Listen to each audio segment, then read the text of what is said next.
Nakatakda ng umalis sa bansa ang mahigit 200 nurse at care workers para magtrabaho sa Japan.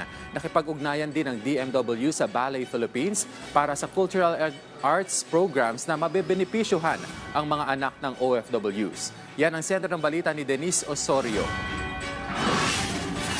Nakiisa ang Department of Migrant Workers sa pangunguna ni Undersecretary Felicitas Bay kay Department of Foreign Affairs Secretary Maria Teresa Lazaro at His Excellency Xavier Bettel, Deputy Prime Minister and Minister for Foreign Affairs and Foreign Trade of Luxembourg sa isang pulong.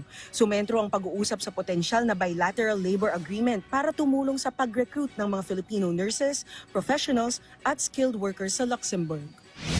Tinatayang 216 na nurse at care worker na patungong Japan ang nagsagawa naman ng visa filing at contract signing sa DMW Central Office.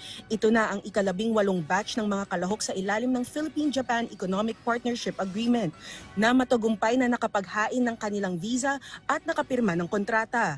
Alinsunod sa direktiba ni Pangulong Ferdinand R. Marcos Jr., muling pinagtibay ang ugnayang bilateral sa pagitan ng Pilipinas at Japan, kasabay ng pagpapatibay sa pangangalaga at proteksyon sa kapakanan ng mga overseas Filipino worker.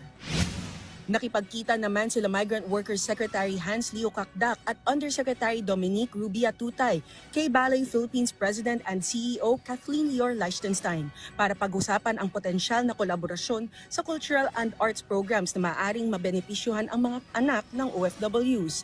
Ito rin ay bilang suporta sa International Cultural Program bilang pagkilala sa mga OFW at kanilang mga kaanak na nasa ibang bansa.